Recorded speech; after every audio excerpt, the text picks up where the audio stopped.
Olá, tudo bem?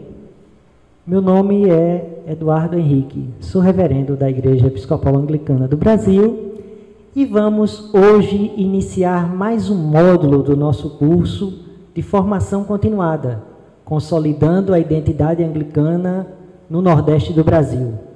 E vamos abordar, nesse módulo, a história da Igreja Episcopal Anglicana do Brasil. Não é?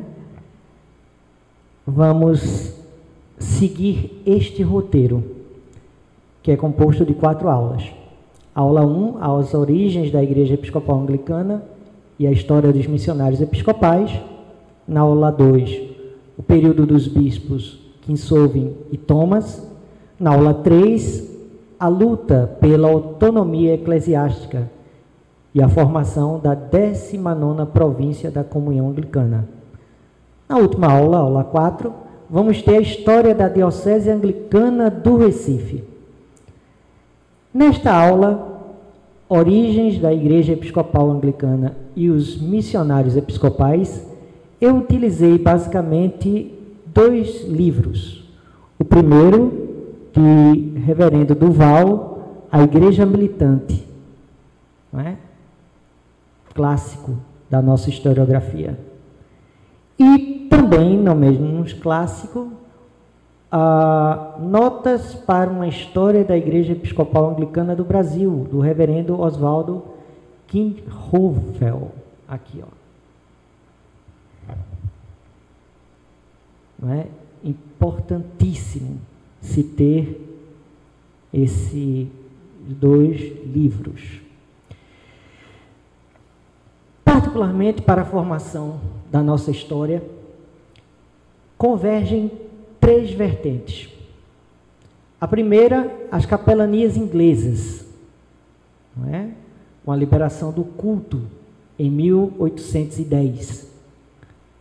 Assim, também, a missão da Igreja Episcopal dos Estados Unidos, de 1890, e a missão japonesa do reverendo John Ito, em 1923. É a confluência dessas 3 vertentes que vai formar a nossa história. Antes de tratar, que é o tema da nossa aula, a questão dos missionários americanos, vamos falar sobre a origem da Igreja Episcopal nos Estados Unidos. Ela surge com o próprio processo de colonização dos Estados Unidos. Não é? A gente vai ver que esses colônios anglicanos vão morar nos Estados Unidos, nas colônias, e são assistidos, aqui entre aspas, pelo bispo de Londres. Por conta da distância, por uma série de dificuldades da época, essa assistência, esse aporte é muito dificultado. Nesse sentido, a igreja colonial, ela é desorganizada e partia de ações voluntárias e grupos. Eram como que episcopais sem bispo. A partir da independência, em 1776, surge finalmente a Igreja Nacional, a Igreja Protestante Episcopal, sendo o primeiro bispo Samuel Searburn. Ele é sagrado pela Igreja Episcopal da Escócia.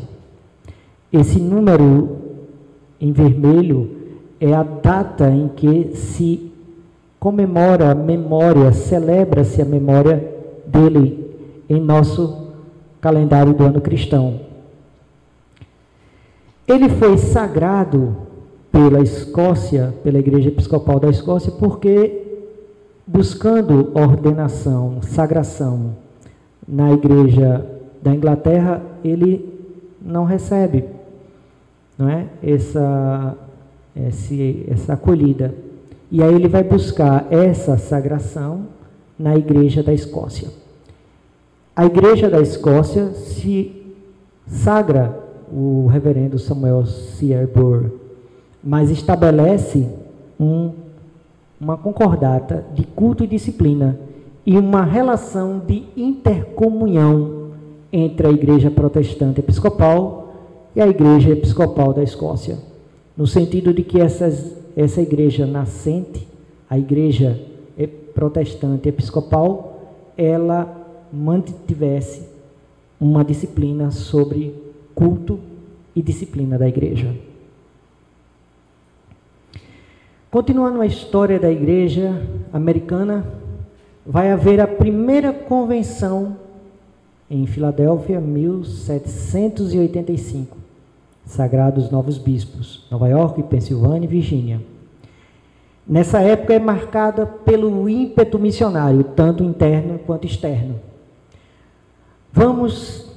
É bom lembrar essa data, 1802, a ordenação sacerdotal presbiteral do reverendo Absalom Jones, como primeiro afrodescendente presbítero na comunhão anglicana, mostrando o pioneirismo da igreja americana no sentido de acolher, reconhecer aqueles que estavam excluídos na maioria das igrejas cristãs.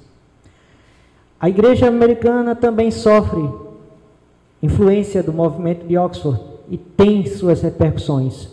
Surge a questão ritualística e em resposta ao memorial de William August Muhlenberg, de 1853. A Guerra de Sucessão cria uma divisão dentro da Igreja Episcopal, mas a Convenção de 1862 mantém a Igreja unida, apesar dos conflitos políticos. Vamos agora ver as primeiras tentativas de evangelização, de missão aqui da igreja anglicana, da igreja episcopal.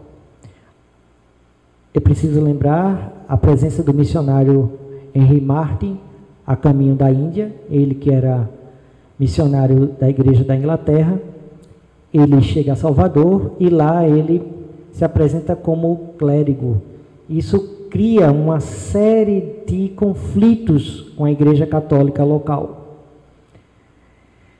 E ele cria, estabelece essa presença, esse diálogo, essa polêmica, mas ele vai para a Índia sem deixar nenhum trabalho missionário aqui. Porém, é importante lembrar como alguém primeiro anglicano, que chega aqui no sentido de conhecer um pouco a nossa realidade. Em 1810, há o Tratado Inglaterra e Portugal e o Ato de Tolerância aos Cultos Ingleses. Surge as capelanias inglesas, sendo a primeira a Christian Church, de 1819. Em 1853, chega o missionário, quer dizer, na verdade, é enviado o missionário da Igreja Episcopal, o reverendo William Cooper, mas ele sofre um naufrágio, e o navio sofre um naufrágio e ele volta para os Estados Unidos. Olha aí a Christian Church, no bairro de Botafogo. A Capela Anglicana de Salvador, a Capela Anglicana do Recife. É interessante ver que essas capelas, elas não tinham símbolos, religiosos, e para não destacar o seu papel de igreja, no sentido de um proselitismo. Vemos agora a iniciativa do reverendo Richard Holden, importantíssima a sua presença aqui entre nós. Ele era escocês, filho de anglicanos, estudou teologia e português nos Estados Unidos. E ele se coloca como missionário e escolhe o Belém do Pará. Essa escolha se deve por razões de que nessa cidade existia um grupo, uma sociedade de literatura protestante, particularmente de divulgação de Bíblias. E aí ele acha que é interessante o aporte dessa sociedade para desenvolver o seu trabalho. Mas isso ajuda, mas também cria os primeiros conflitos, particularmente com o clero católico romano local. E ele parte para Salvador, né, no ano de 1862. Isso faz com que essa fuga, essa saída de Belém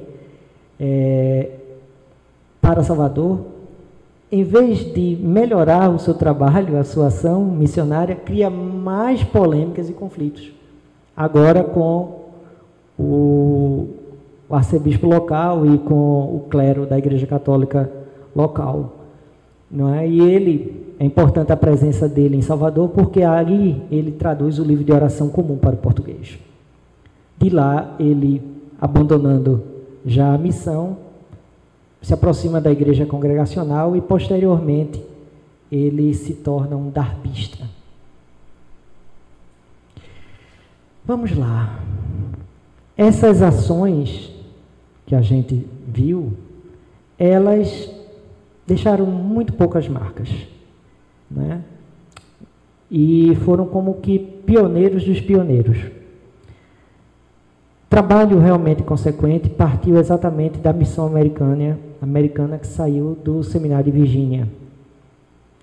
Aí as fotos do seminário de Virgínia. Da capela, do altar.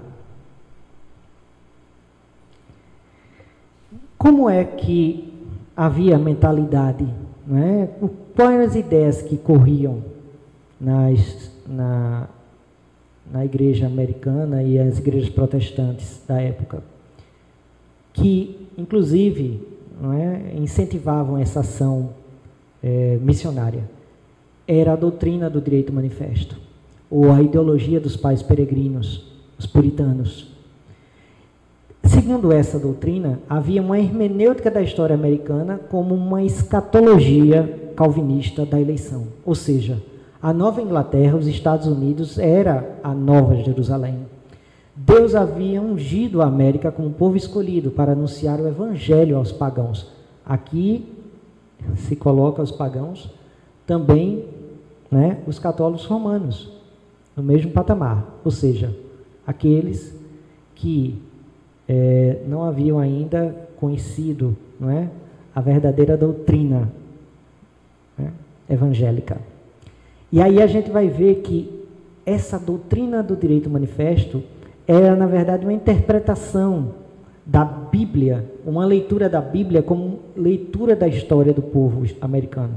Ou seja, o povo americano tinha sido cativo de um rei, assim como o povo de Israel tinha sofrido a ação do faraó, tinha cruzado o mar, assim como eles tinham cruzado o oceano, chegado à Terra Prometida.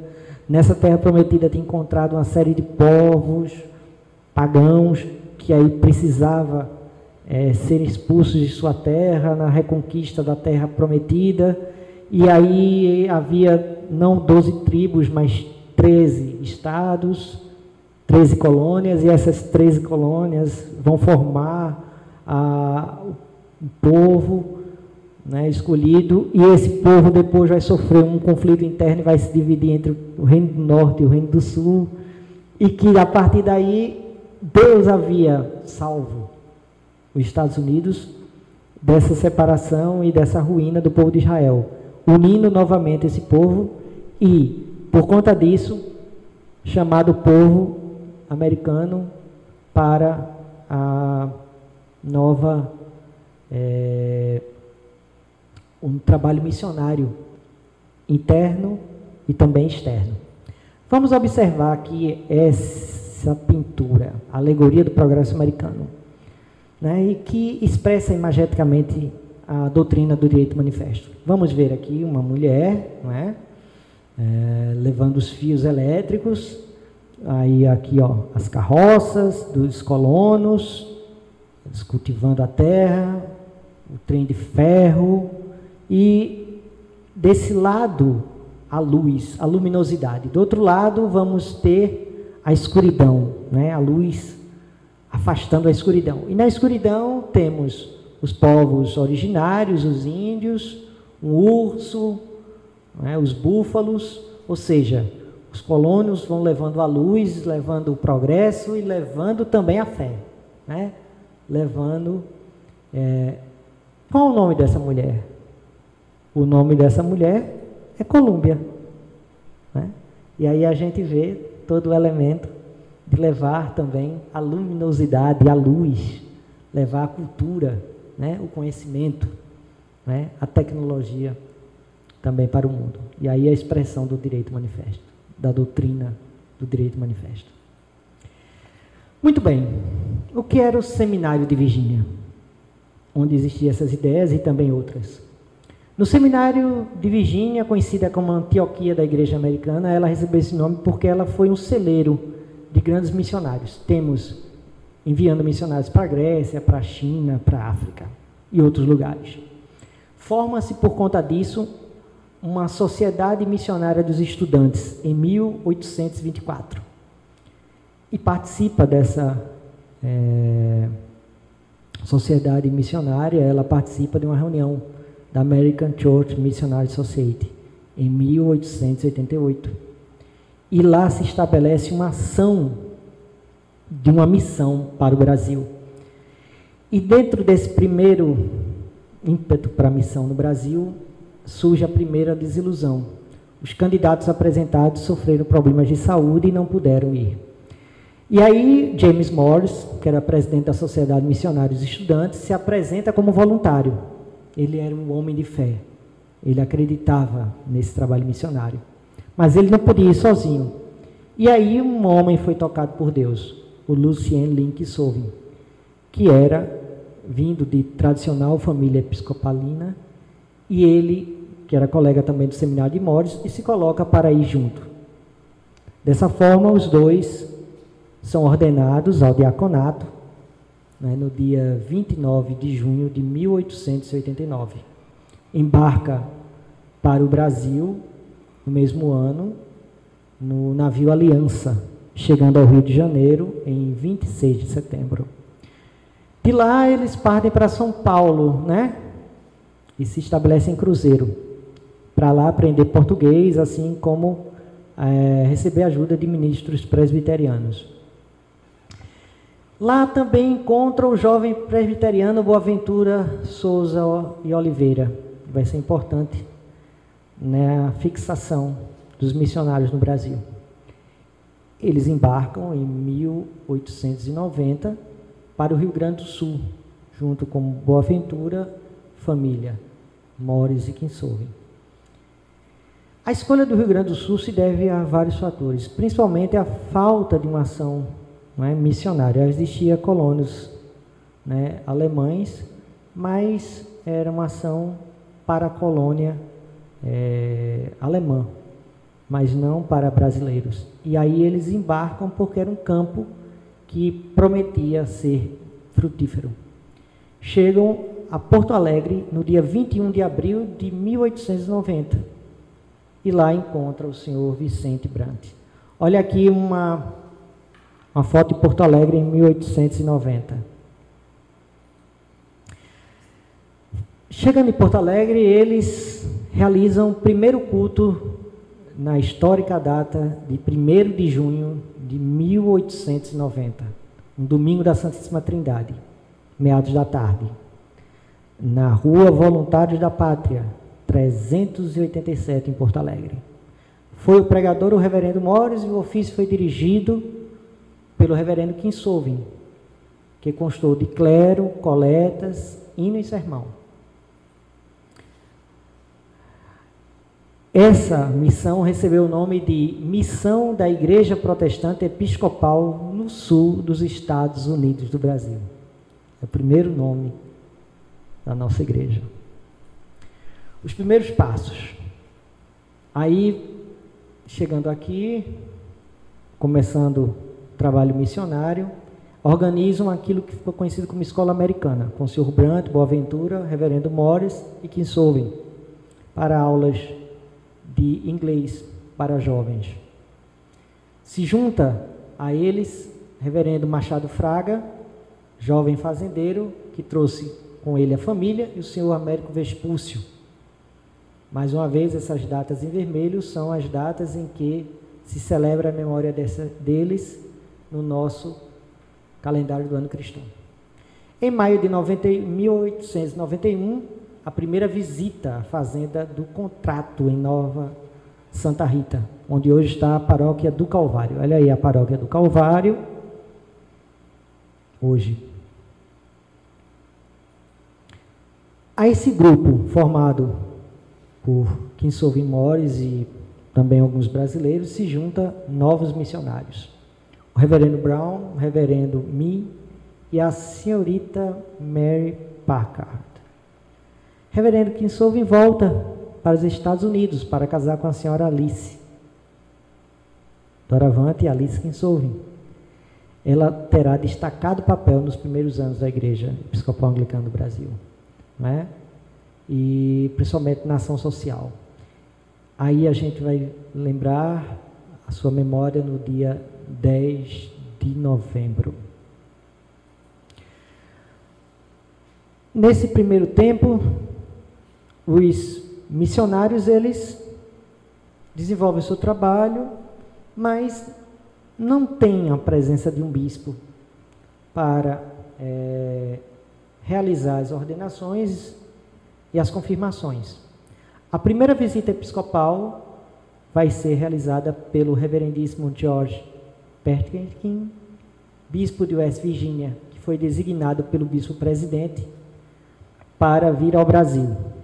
São realizadas as primeiras confirmações, 142 pessoas, ordenação dos primeiros diáconos, Vicente Brant, Antônio Fraga, Américo Vespúcio e Boaventura Oliveira. E é adotada uma declaração de princípios. Nesse meio tempo, entre a primeira visita e a segunda visita, Boaventura Oliveira se afasta da igreja. A segunda visita episcopal vai ser realizada pelo reverendíssimo Wade Starling, bispo das Ilhas Falklands, que a caminho da Conferência de Lambeth, de 1897, vai aportar em Porto Alegre. Lá vai se realizar confirmações, ordenações, e nas ordenações ao presbiterato do reverendo Fraga, reverendo Cabral e reverendo Brant. O reverendíssimo Starling, bispo das Ilhas Falklands, participa da Conferência de Lambeth e fala da missão do Brasil. Em uma das resoluções da conferência é dito: nossa simpatia com o movimento de reforma religiosa no Brasil, e confiamos que ele possa se desenvolver de acordo com sólidos princípios. Nesse primeiro tempo, a igreja começa a crescer, precisa se organizar, e aí surgem as primeiras convenções, que são os primeiros concílios, vamos dizer assim. As primeiras convenções, a primeira convenção acontece em 1894, a segunda em 1895, a terceira em 1896. E elas tratam particularmente da organização e da questão do sustento e da supervisão da igreja, não é? E aí a gente vai ver que elas acontecem em lugares bem especiais. A segunda convenção acontece na, então, Capela da Santíssima Trindade. E a terceira, na do Redentor. Então, Capela do Redentor. E aí a gente vai ver mais à frente como essas capelas, elas são importantes para a nossa história. Em 1896, no mesmo ano da terceira convenção, é convocada uma convenção extraordinária, em que se autoriza o uso da primeira versão do livro de oração comum. Ele é importante nesse sentido. Olha aí, né? A capela, agora a Catedral da Santíssima Trindade, a capela, agora a Catedral do Redentor. Ela em Porto Alegre, a outra em Pelotas. Né? Templos históricos na nossa igreja. E as outras convenções, a quarta e a quinta. A quarta, colocado o nome da nossa igreja como Igreja Protestante Episcopal dos Estados Unidos do Brasil, realizada na Capela do Bom Pastor. E a quinta, que trata da questão do episcopado, é na Capela do Salvador, em Rio Grande. A questão do episcopado tinha sido uma questão que tinha sido ventilada, mas por conta do crescimento da igreja e da dificuldade de assistência por parte de bispos, era necessário que tivesse aqui entre nós um bispo. E nesse sentido, foi feito um apelo à igreja americana para que tivéssemos finalmente um bispo, já que existia números suficientes de capelas, comunidades e reverendos, né, para o trabalho. Aqui vocês estão vendo aqui a paróquia do Salvador, no Rio Grande.